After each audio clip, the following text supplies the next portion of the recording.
झारखंड में राज्यसभा चुनाव हो और सियासी किचकिच ना हो, ऐसा तो कभी हो ही नहीं सकता। इस बार भी लग रहा था कि राज्य में सब कुछ ठीक ठाक है।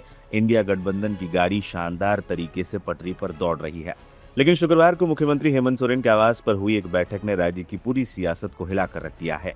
और जो कुछ भी इस बैठक से निकलकर सामने आया है, उसने साफ कर दिया है कि बात सिर्फ राज्यसभा चुनाव की 2 सीटों तक सीमित नहीं है, बल्कि झारखंड सरकार पर भी संकट के बादल मंडराने लगे हैं।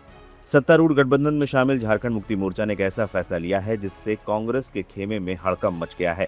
जेएमएम ने ऐलान किया है कि वो राज्यसभा की दोनों सीटों पर अपने उम्मीदवार उतारेगी। मुख्यमंत्री हेमंत सोरेन की अध्यक्षता में हुई बैठक के बाद मंत्री हफीजुल हसन और सुदीप कुमार सोनू ने साफ कर दिया कि पार्टी कार्यकर्ताओं और विधायकों की भावना दोनों सीटों पर चुनाव लड़ने की है। उम्मीदवारों के नाम का अंतिम फैसला लेने के लिए जेएमएम प्रमुख हेमंत सोरेन को अधिकृत कर दिया गया है।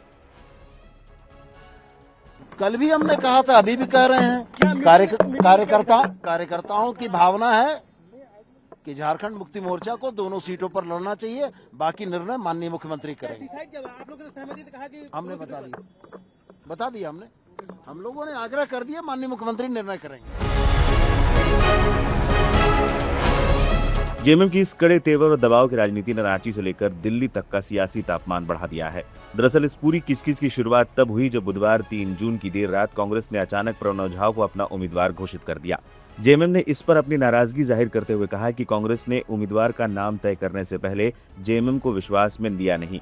जेएमएम का मानना है कि संख्या बल के हिसाब से दोनों सीटों पर उसकी दावेदारी सबसे मजबूत है।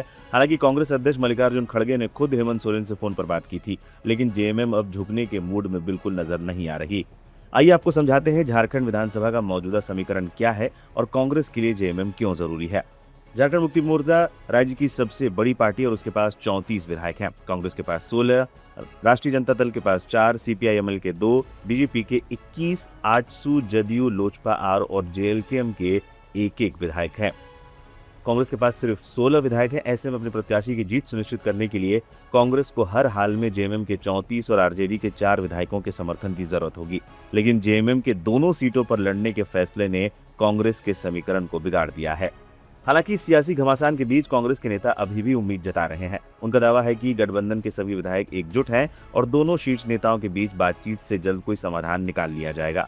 इससे पहले नाम का ऐलान होने के बाद प्रणव झा रांची में कांग्रेस विधायकों के साथ मुलाकात करने पहुंचे थे और इस दौरान कांग्रेस पार्टी के तमाम बड़े नेता मौजूद थे।